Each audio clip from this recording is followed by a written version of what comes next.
இந்த சாம்பார் பொடி இது பாருங்களேன் எவ்வளவு ஃபென்டாஸ்டிக்கா இருக்கு. நீங்க இதை வச்சு சாம்பார் வச்சீங்கன்னு வச்சுக்கோங்களேன், சூப்பரா இருக்கும். அன்னன்னி ஆர்டரை அன்னன்னைக்கு அரைச்சி அப்படியே டெலிவரி கொடுக்குறோம். சத்தியமா உங்களுக்காகவே தனித்தன்மையோட தயாரிக்கப்படுது. கண்டிப்பா நீங்க ஆர்டர் பண்ணி இது டேஸ்ட் பண்ணும்போது நீங்களே இது உணருவீங்க. எல்லோருக்கும் என் அன்பு வணக்கம். நான் மிஸ்ஸஸ் ஆதி பரமேஸ்வரி சிவராமன். இன்னைக்கு நம்ம பண்ண போகிறது சீடை. இந்த சீடை பண்ணுறதுக்கு எல்லாருமே ரொம்ப பயப்படுவாங்க. வெடிச்சிருமோ, அல்லது இட்லி கொப்பரை வச்சு மூடி பண்ணலாமா, இப்படி நிறைய யோசிப்போம். அந்த அளவுக்கு ரிஸ்க் எடுத்து பண்ணுற அளவுக்கு இது ஒரு பெரிய விஷயம் இல்லைங்க. நான் சொல்கிற மெத்தடை அப்படியே ஒன்று கூட ஸ்கிப் பண்ணாமல் பண்ணுங்க. சூப்பரான சீடை நீங்களே பண்ணலாம். வாங்க போய் பண்ணலாம்.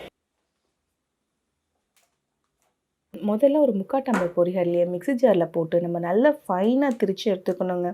சீடைக்கு முக்கியமே இந்த பொட்டுக்கடலை வந்து நல்லா ஃபைனாக இருக்கணுங்கிறதுக்காக. அதனால நம்ம என்ன பண்ணோம், ஒரு ஜல்லடை இடையில போட்டு நல்லா சலிச்சு எடுத்துக்கலாம். எந்த அளவுக்குன்னா இந்த அளவுக்கு ஃபைனாக இருக்கணுங்க. அப்போ தான் நம்ம பண்ணுற சீடை வெடிக்காமல் நல்லா மொறுன்னு பொறுப்பாக இருக்கும். இப்போ நம்ம திரிச்ச பொரிகடலையில் 1/2 டம்ளர் பொரிகடலை மட்டும் நான் எடுத்துக்கிறேன். அரிசி மாவு இப்படி இருக்கா.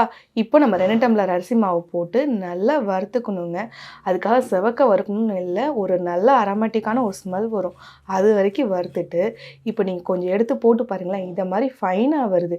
இப்போ நம்ம சீடை பண்ணுறதுக்கு அரிசி மாவு ரெடி ஆயிடுச்சு. இப்போ பொரிகடலை மாவோட அரிசி மாவையும் சேர்த்துக்கலாம். அப்புறம் 1 டீஸ்பூன் ஜீரகம், 1 டீஸ்பூன் எள்ளு, 1/4 டம்ளர் திருகின தேங்காவையும் நான் சேர்த்துக்கிறேன். அதோட ஒரு 30 கிராம் பட்டரையும் சேர்த்துக்கிறேன். தேவையான அளவு உப்பை போட்டு நல்லா பசையணுங்க. இதே மாதிரி மாவும் பட்டரும் நல்லா மிக்ஸ் ஆகிற அளவு நல்லா பசைஞ்சு எடுத்துக்கணும். அதுக்கப்புறம் கொஞ்சமாக தண்ணி தெளித்து பசையணுங்க. இதுக்கு முக்கியம் தண்ணி ஊற்றி பசையக்கூடாது. நிறைய தண்ணி ஊற்றி பசைகிறப்போ சீடை வெடிக்கிறதுக்கான வாய்ப்பு இருக்குது. அதனால நம்ம தண்ணி தெளித்து தாங்க பசையணும். இந்த மாவை ரொம்ப அழுத்தியும் பசையக்கூடாது.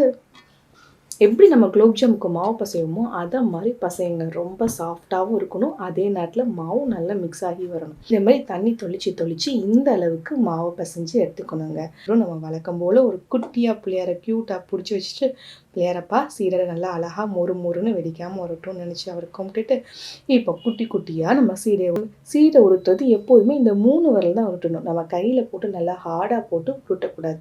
பூ மாதிரி உருட்டணுங்க. நம்ம ஹார்டாக உருட்டி போட்டாலும் வெடிக்கிறதுக்கான வாய்ப்புகள் ஜாஸ்தியாக இருக்குது. இந்த மாதிரி 3 விரலை ஊட்டுறப்போ நல்லா சாஃப்டாகவும் ஈவனாகவும் இருக்குங்க. இது நம்ம எல்லா சீடையும் உருட்டி முடிச்சாச்சு. இப்போது நம்ம எண்ணெய் நல்லா காஞ்சதுக்கு அப்புறமா ஒரு சைடாக சீடையை போட்டுங்க. டபாலும் போட்டுறக்கூடாது. கொஞ்சமாக ஒரு பிளேட்டில் வச்சுட்டு இது மாதிரி ஓரமாக போட்டிங்கன்னா சீடை அழகாக உள்ளே போய் நல்லா வேகுங்க. பார்த்தீங்களா, சீடை வேகிறப்போ இப்படி சலச்சலன்னு சத்தம் வரும். இந்த சத்தம் ஃபுல்லாக அடங்கணும். அடங்கினதுக்கு அப்புறமா சீடை வந்து ஒரு பொன்னிறமான ஒரு கலரில் வருங்க. அந்த ஸ்டேஜில் இதை நம்ம எடுத்துக்கலாங்க. இது நீங்கள் ஒரு ஏர்டைட் கண்டெய்னரில் ஸ்டோர் பண்ணி வச்சா 1 மாதம் வரைக்கும் வருங்க. அப்புறம் என்னங்க நம்ம பிள்ளைங்க போக வர ஒன்று ஒன்றா எடுத்து சாப்பிட்டு நல்லா என்ஜாய் பண்ணுவாங்க.